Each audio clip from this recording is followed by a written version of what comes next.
E eu queria lembrar você um pouco que a gente falou, né? Antes, para a gente poder entrar no nosso texto de hoje. Eu trouxe um videozinho, nós falamos um pouquinho sobre a realidade dos trabalhadores brasileiros e da América Latina. E aí, eu não vou repetir o videozinho, mas vou trazer algumas informações que conversam, porque é a mesma empresa, a Gallup, né, que fez essa pesquisa, uma empresa conceituada nessa área. E essa pesquisa diz que 46% dos trabalhadores brasileiros estão estressados, 25% tristes e 18% com raiva. Não sei qual você se encaixa aí. Então, o fato é que essa empresa, então, uma empresa norte-americana que trabalha com pesquisa, ela procurou saber, né? Entrevistou cerca de 128 mil funcionários em mais de 160 países. E como eles se sentiam em relação ao seu trabalho e às suas vidas. E o estudo chamado State of the Global Workplace revelou que os trabalhadores brasileiros estão em quarto lugar na América Latina em sentimento de raiva e tristeza, e em sétimo lugar quando se trata de estresse.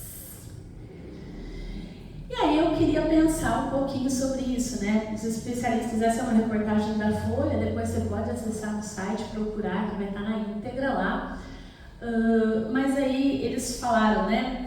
Os especialistas que foram ouvidos pela Folha concordam que fatores externos impactam e intensificam as emoções e interferem nas esferas da subjetividade do trabalhador. Então, o trabalhador molda aspectos importantes da sua subjetividade que não ficam restritos ao ambiente profissional, mas se estendem à vida privada e familiar. E aqui abre um parênteses, o contrário também é verdadeiro. Um problema no ambiente de trabalho, por exemplo, pode impactar a dinâmica familiar, atribuindo novos significados às emoções envolvidas. E o contrário também.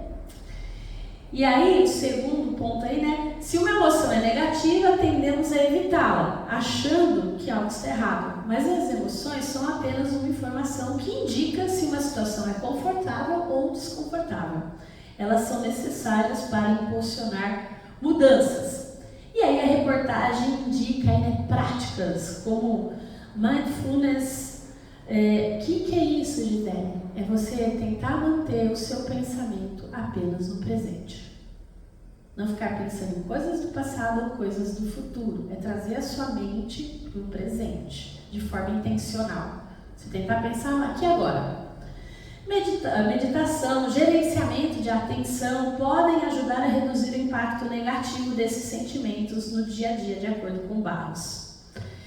O fato é que a gente está aí pensando no ambiente de trabalho, né? E eu falei que o inverso também é verdadeiro, por isso que nós temos trabalhado, como nós, como protestantes, precisamos entender o nosso trabalho. E que essa série de mensagens não ia ser muito bem, né? Uma série expositiva, como de costume, mas a gente vai refletir sobre como a gente deve pensar, como nós devemos encarar o nosso trabalho. Porque a partir dessa pesquisa, eu espero, né, não sei como você se enquadrou aí, se você está estressado, se você está triste, ou se você está com raiva do seu trabalho, espero que nenhum deles, ou que sejam momentâneos, porque quem nunca passou raiva no ambiente de trabalho, quem nunca ficou estressado, quem não ficou triste, acho que não está vivendo a vida, né? Que tem dia que a vontade que você tem é de realmente pegar todos os papéis, jogar para cima, chutar o balde e não voltar nunca mais. Mas aí você lembra que tem os boletos para pagar. E aí você fala, respira fundo, vai no banheiro, faz a sua oração. Quem é crente, nunca orou dentro do banheiro no dia do trabalho, tá vivendo, tem alguma coisa equivocada. É que assim, né, o banheiro é o lugar que você vai, muitas vezes para orar, porque você está tão estressado, ou a sala do cafezinho, né, quando não tem ninguém, que você fala assim, Senhor, me ajuda. Me dá paciência, me dá sabedoria, porque se o Senhor me der força, eu perco meu réu primário hoje. Quem nunca? E as nossas relações de trabalho precisam ser moldadas também pela nossa fé, e é isso que a gente tem trabalhado aqui. A gente viu na primeira mensagem, então, como é que acreditava-se até a Idade Média e depois com a Reforma. E hoje a gente vai falar então sobre o pensamento da Reforma sobre o trabalho e o que isso tem a ver conosco e com a nossa vida. Então, Efésios 2, eu vou ler 2 versículos e diz a palavra do Senhor: vocês são salvos pela graça, por meio da fé. Isso não vem de vocês, é uma dádiva de Deus. Não é uma recompensa pela prática de boas obras, para que ninguém venha a se orgulhar. Pois somos obras de Deus, criados em Cristo Jesus, a fim de realizar as boas obras que Ele de antemão planejou para nós. Palavras do Senhor. Senhor, ilumina a explanação da Tua palavra. Fala aos nossos corações nessa hora. Usa-me como instrumento Teu, em nome de Jesus. Amém. Nós temos aí uma base importante da nossa fé reformada. Então, na Reforma Protestante, a ênfase teológica da salvação somente pela graça, ou sola gratia, que você já deve ter ouvido, e somente por meio da fé, sola fide, contestou as obras humanas em busca de autojustificação, ou que a gente chama de justificação pelas obras. Ecoando, o que a Reforma resgatou e nos legou, nós cremos, defendemos e proclamamos o que Paulo escreveu aqui aos Efésios. Nós cremos que então nós somos salvos somente pela graça de Deus por meio da fé. Isso não depende do que a gente faz. Mas isso isenta a gente da necessidade de praticar boas obras? Eu não dependo das boas obras para ser salvo, mas isso me isenta de praticá-las? Pelo que a gente leu, não. Por quê? Paulo ele declara na sequência aqui, pois somos obras-prima de Deus, criados em Cristo Jesus, a fim de realizarmos as boas obras que Ele de antemão planejou para nós. Então, até aqui, a fórmula católica romana para a justificação no século XVI era: fé mais obras é igual a justificação. A visão reformada sobre doutrina se contrapunha ao quê? Fé que conduz às obras é o que nos justifica, ou seja, a fé, ela nos conduz a boas obras, mas eu não preciso necessariamente das obras para ser salvo. Uma pessoa ela é justificada, não com base nas obras, mas as obras são o quê? Para a gente que é reformado. Elas demonstram o quê? A nossa salvação. A gente espera que quem seja salvo dê frutos de justificação, ou seja, pratique boas obras. O propósito para o qual nós fomos eleitos, então nós somos chamados, nós somos salvos, é sermos transformados à imagem e semelhança de Cristo, sermos servos de Deus, sermos pessoas obedientes para vivermos a nossa vida de forma piedosa e justa. Sobre a forma como nós realizamos essas boas obras, de maneira a o quê? Render glórias somente a Deus. É o que a gente chama lá do soli deo gloria. Então, vários teólogos na tradição reformada construíram seus argumentos a partir do fundamento aqui redescoberto, que não foi lançado aí, mas Martinho Lutero redescobriu o que a igreja primitiva já sabia. Então, o pai da reforma, ele entendeu e ele ensinou que o pecador é justificado apenas pela graça, por meio da fé, e as obras não contribuem para a sua salvação, mas são frutos dela.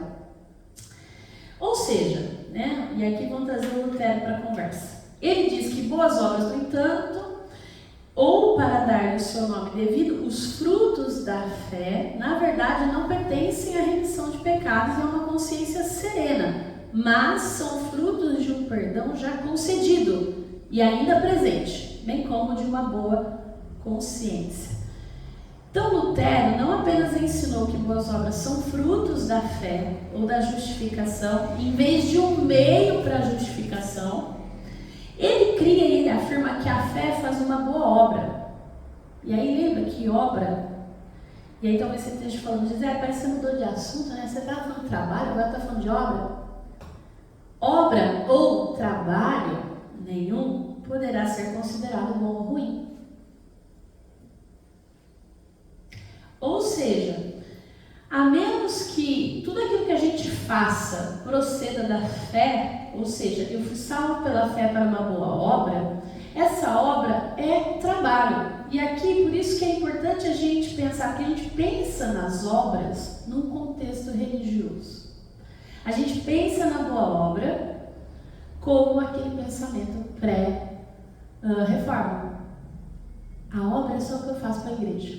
O trabalho é só o trabalho que eu faço para a igreja. Esse é santo, esse é válido. E o que a gente viu no primeiro reflexão nossa, que para a igreja primitiva, para os reformadores, não existe essa separação. O que eu faço aqui na igreja e o que eu faço fora daqui, tudo precisa louvar e bendizer ao Senhor. Toda obra é trabalho, seja ele qual for. É nesse ponto que a gente precisa entender como a nossa fé não pode destoar da nossa vivência diária. Porque a gente faz essa coisa de separar o sagrado do profano. Aquilo que é santo da igreja e aquilo que não é, secular. Né? Essa palavra que a gente usa. Mas olhando pela perspectiva da fé, não. Tudo pertence a Deus. E aí, é importante a gente pensar que não seria um exagero a gente dizer que a reforma protestante não apenas resgatou a justificação pela graça por meio da fé em Cristo, em vez das obras, em vez do trabalho, em vez daquilo que eu faço, como também reafirmou que a nossa justificação é comprovada pelas boas obras, pelas quais são fruto da fé que Deus graciosamente plantou e nutre nos nossos corações. E foi assim que o movimento, então, despertado por Lutero no século XVI, transformou não apenas a forma como nós adoramos a Deus no contexto religioso dominicalmente, mas também como nos leva a entender que fora daqui, tudo aquilo que nós fazemos também deve ser um culto ao Senhor. Que não é só obra religiosa, louvar, cantar, pregar, mas que é fazer o que eu faço todo dia fora daqui. O pão, o cálculo, o me relacionar com o outro no ambiente de trabalho. Então, a reforma protestante também precisa fazer e precisa revolucionar, porque hoje a gente tem às vezes ainda muito bagunçadas as nossas ideias. Mas a gente precisa entender que a reforma ela revolucionou também a forma de trabalhar fora da igreja. E ela precisa, a nossa fé precisa revolucionar como a gente trabalha fora daqui. Semanalmente, cotidianamente, seja na sua casa, seja no seu trabalho secular. O que você está fazendo? Porque você foi salvo pela fé para que aquilo que você faz seja bom. Glorifique a Deus. Seja uma boa obra.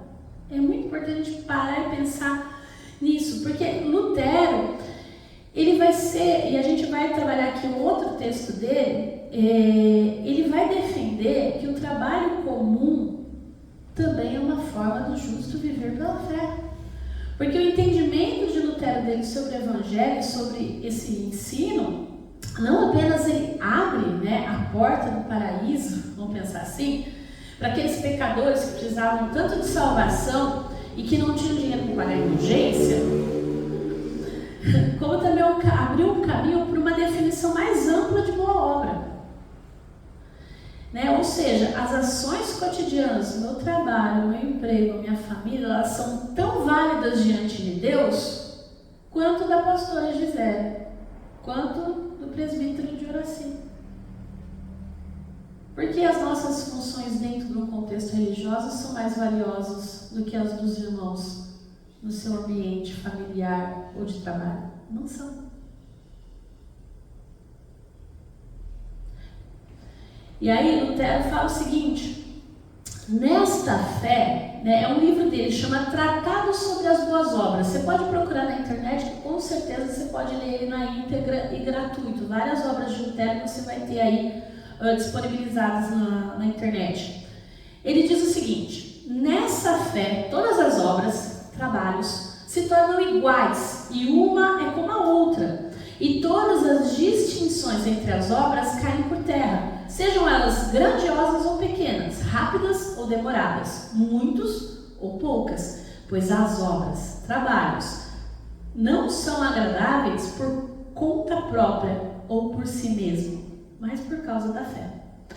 Essa linha de pensamento de Lutero faz a gente rejeitar a distinção que o catolicismo romano faz entre clérigos e leigos. Não é porque eu estou aqui com uma gola clerical que eu sou melhor que ninguém. Isso aqui é só uma lembrança para mim que eu sou escravo do Senhor e que eu tenho que pregar a palavra dele. Isso não me faz melhor e nem diferente de ninguém. É muito importante a gente pensar nisso, porque fazendo essa ideia de separação, a gente acaba esquecendo de uma coisa que para nós protestantes é muito cara, que é o sacerdócio universal de todos os crentes. Eu e você somos sacerdotes. Aonde nós estamos? Nós somos os representantes do Senhor. Nós louvamos a Deus ou não? Nós levamos luz para o mundo em trevas ou a gente compactua com esse mundo em trevas? É muito sério isso. Ou seja, Lutero, ele aprende tudo que ele ensinou, será, né? A maioria da grande energia dele era queimada nos seus estudos, nos seus ensinos, mas ele rompe com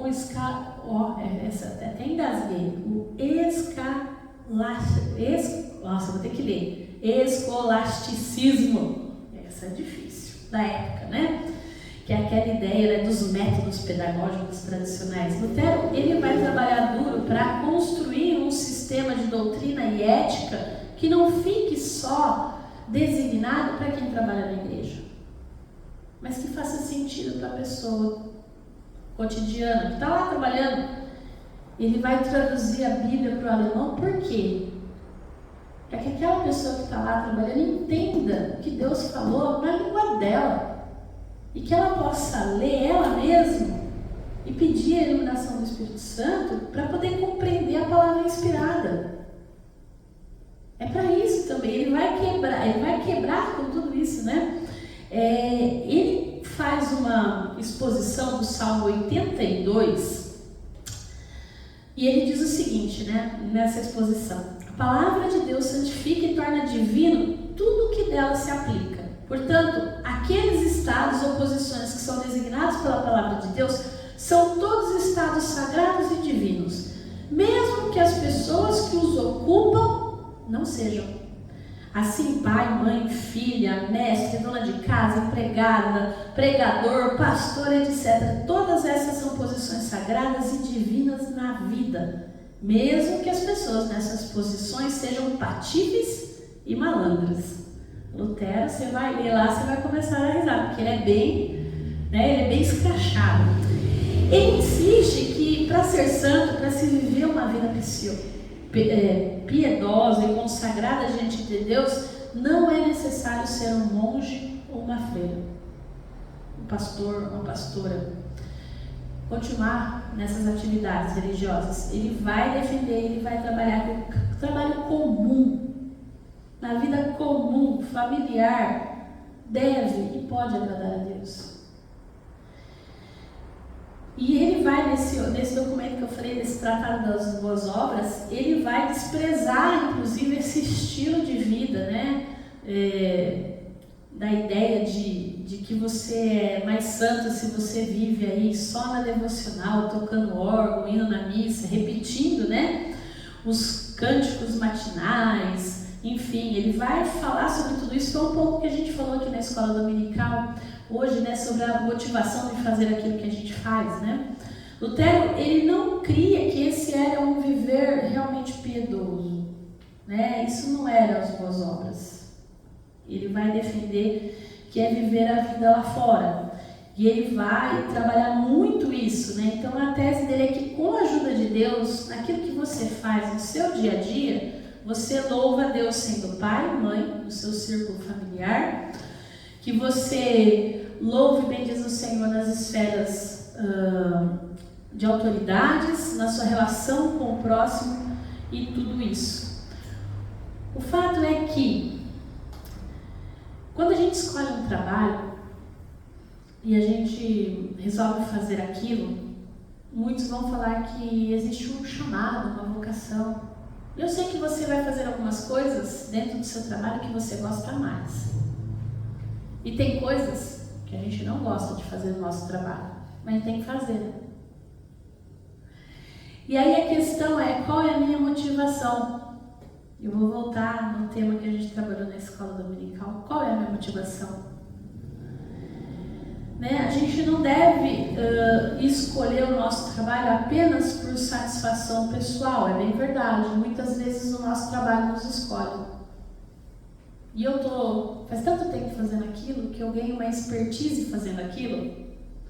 E mesmo que eu queira mudar de área, às vezes eu não consigo. E a pergunta é, no seu coração, você tem feito esse trabalho por quê? Só para pagar boleto? Foi isso que eu aprendi a vida inteira.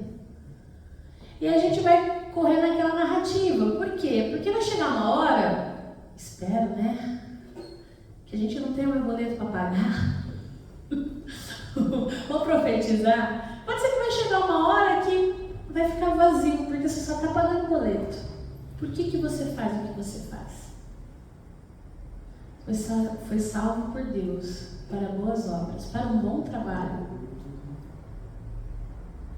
Eu só estou pagando boleto. Eu vou ser infeliz mesmo. Eu vou ficar com muita raiva. Porque vai chegar uma hora que aquilo lá não vai mais me preencher. Por que eu faço o que eu faço? Se eu fui chamado para fazer boas obras, e se Deus não é o centro da minha vida, da minha fé e consequentemente do meu trabalho, eu vou estar, como diria Salomão, correndo atrás do vento. Eu vou estar correndo atrás do vento. E sabe o que acontece com quem corre atrás do vento? Cansa. E chega uma hora que a gente cansa e a gente desiste. Ou a gente vai viver triste, ou a gente vai viver estressado, ou a gente vai viver com raiva. E muitas vezes raiva da gente mesmo. Porque vai chegando aos 40 anos, você olha para trás, você vê que você tem mais passado que futuro algumas vezes, e você fala, por que eu não fiz o que eu queria? Por que eu fiz o que meu pai e minha mãe falaram que eu tinha que fazer? E aí você começa a questionar, por que você está fazendo? Você está no automático, você está correndo atrás do vento, você está recebendo dinheiro para pagar boleto, mas você não está fazendo o seu trabalho como se fosse para o Senhor. Você não está vivendo a sua fé para aquilo que você foi chamado, para as boas obras, porque você não está fazendo uma boa obra. Você está fazendo o que tem que ser feito. Com o mínimo de energia possível. Esperando a sexta-feira, como a gente viu no primeiro. Só está esperando sextar. E aí chega no domingo, quando toca a musiquinha do Fantástico. Naquela final você fala, meu Deus. Amanhã é segunda. Não é à toa que segunda-feira é o dia mais odiado. Mas para quem está fazendo seu trabalho para o glória do Senhor, não tem um dia melhor ou um dia ruim. Tem dia que vai ser mais difícil, é verdade? A gente, na verdade, vai se questionar, vamos questionar. Mas se a gente vive num mundo, numa sociedade manchada pelo pecado, afastada de Deus, mas eu tenho um motivo para não entrar nessa narrativa de que eu preciso correr, ganhar, fazer, ter, porque eu tenho um Deus que me ama e que me salvou por graça, por amor, por misericórdia. Eu olho para Ele e eu vejo que Ele redimiu a minha vida, que Ele me ama e que a boa obra, o bom trabalho vai ser consequência desse amor. Tudo que eu fizer vai ser o quê? De coração. Foi isso que a gente cantou? É de coração tudo que eu fizer. Como um hino de louvor. Porque a gente já tem Cristo. Eu não preciso buscar no trabalho salvação, autoestima, reconhecimento, consciência limpa. O trabalho, para mim, não é o final e nem o meio. Ele é fruto. Eu já encontrei em Cristo tudo que eu preciso. Então, tudo aquilo que eu faço é para a honra e glória do Senhor. E aí a gente passa para a próxima fase. Como a gente pode simplesmente trabalhar por amor a Deus e aos nossos semelhantes? Porque eu começo a entender que se eu faço alguma coisa para Deus, isso também vai envolver as pessoas à minha volta. Porque a justificação é isso, é a salvação pela graça, por meio da fé, somente pela fé, que produz o quê? Homens e mulheres que também amam o seu próximo. E eu começo a entender que eu trabalho para Deus, e esse trabalho para Deus me leva também a trabalhar pelo outro. E talvez não exista um jeito maior de amar o outro, o próximo, sendo quem você é, fazendo o que você faz da melhor forma possível. Seja você um engenheiro, um professor, um guarda de trânsito, um escritor ou um cientista. Fazendo o que você faz, bem feito. Para a glória do Senhor, de forma ética, de forma correta, de forma bem feita, com excelência. Todas as obras das nossas mãos, todas as nossas atitudes do dia a dia são espirituais e vão nos capacitar a alcançar Deus, a louvá-lo, a bendizê-lo e demonstrar quem Ele é às outras pessoas. Por isso que muitas vezes a gente escuta, depois diz que é crente. Por causa de testemunhos furados, de gente que faz o seu trabalho, como diria os antigos, nas coxas, de qualquer jeito. Porque às vezes, não, o trabalho importante é na igreja. Lá eu faço porque eu tenho que cumprir tabela. Então existe uma vida santa e uma vida secular, né? A vida de Deus e a vida do mundo? Deus diz que não. Viver, entender que tudo que a gente faz pode e deve ser feito para o Senhor, para as pessoas, é entender que o nosso trabalho também pode ser uma oração. O nosso trabalho pode ser um testemunho, pode louvar e bendizer ao Senhor ou não. Que boas obras nós temos praticado. Lembrando que os seus dons, as suas habilidades, aquilo que Deus te deu é só seu. Como você vai desenvolver esses talentos vai glorificar Deus ou não. E o nosso Deus, como a gente tem visto, né, nos últimos domingos, e nós falamos sobre um Deus que é o quê? Criativo. Um Deus que criou todas as coisas e que nos deu esse mundo para a gente o quê? Exercer a nossa criatividade. E eu queria trazer essa frase, deixar ela para você, do Tim Keller. Os cristãos não precisam exercer o ministério diretamente ou trabalhar para a organização de caridade para amar o semelhante por meio do seu trabalho. Gênesis 2,15 diz que o ser humano não foi criado para o lazer, mas para o trabalho, mesmo no seu estado de inocência. O pensamento da reforma para o trabalho é que nós fomos justificados para executar um bom trabalho. Boas obras. Muda a tradução. O nosso trabalho, as nossas obras, é fruto da nossa fé.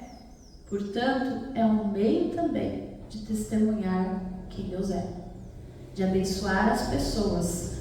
Calvino, ele afirmou que desde que a gente obedeça ao nosso chamado, ou seja, conscientemente, nós vemos o nosso trabalho como um chamado de Deus e oferecermos esse trabalho a Ele, nós podemos ter a certeza que nós colaboramos para o esplendor da sua glória.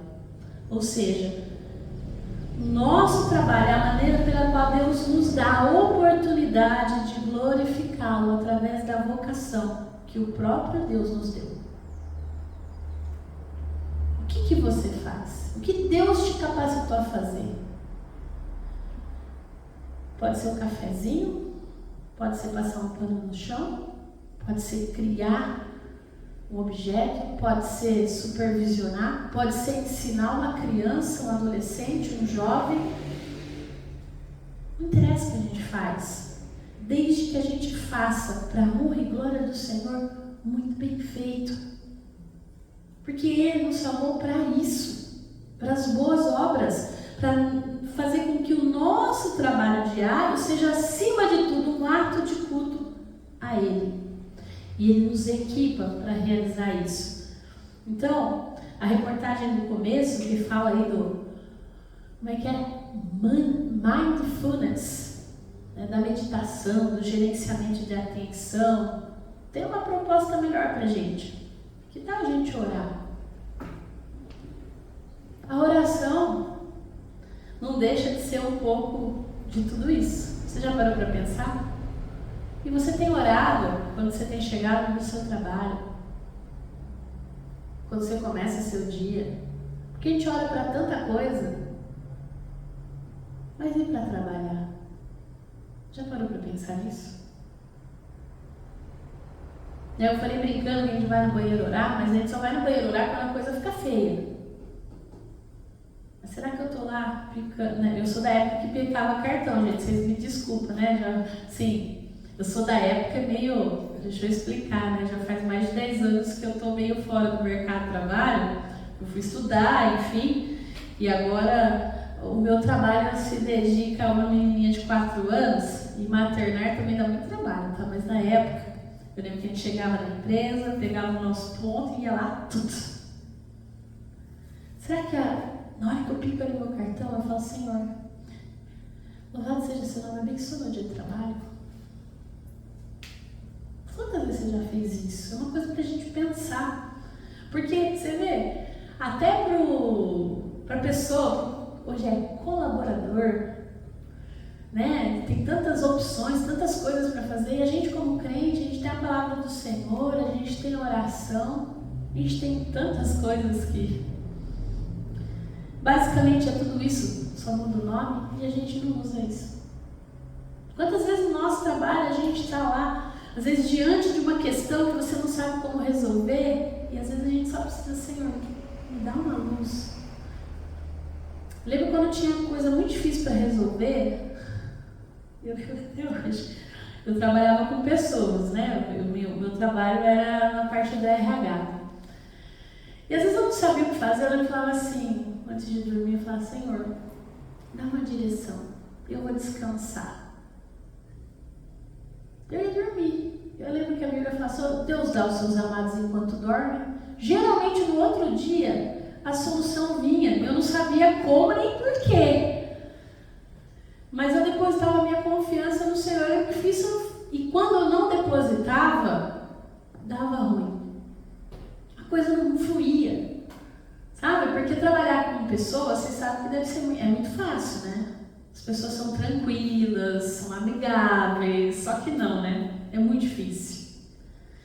É fácil, Sidney, enfrentar uma turma de 30 alunos? Não é. Mas quando a gente pede ao Senhor ajuda, auxílio e direção, Ele nos abençoa e parece que a coisa flui. Você fala, nossa, hoje foi diferente.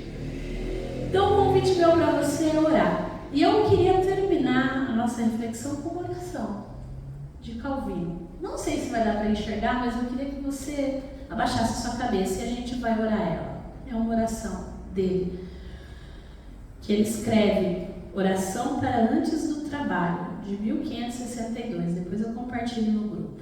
Vamos orar ela. Diz assim: Nosso bom Deus, Pai Salvador, uma vez que a Ti te aprove ordenar que trabalhemos para podermos atender a nossa pobreza, por Tua graça, de tal modo abençoa o nosso trabalho, que Tua mão se estenda até nós, sem o que ninguém poderá prosperar no bem, e que tal favor nos sirva para o testemunho da Tua bondade e assistência, por meio da qual reconheçamos o paternal cuidado que tens por nós.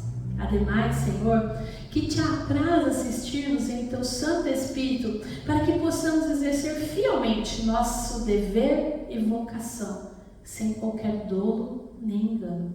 Pelo contrário, que tenhamos antes o propósito de seguir Tua ordenança que satisfazer o desejo de enriquecermos, que se não obstante a ti te apraz prosperar nosso trabalho, que também nos dê a disposição de proporcionar assistência àqueles que estão na pobreza, segundo os recursos que nos houverdes dado, retendo-nos em toda humildade, a fim de que não nos elevamos acima daqueles que não hajam recebido tal abundância de tua generosidade. Ou, se nos querem tratar em maior pobreza e indigência do que desejaria nossa carne, que te apraza concedermos a graça, acrescentando fé em tuas promessas, para fazermos seguros de que nos haverá de por tua bondade prover-nos sempre o sustento, de sorte que não caiamos na descrença. Antes, pelo contrário, esperamos pacientemente que nos acrescente não somente de tuas graças temporais, mas também de tuas graças espirituais, para que tenhamos sempre mais amplo motivo e ocasião a render-te graças e descansar inteiramente na tua bondade somente.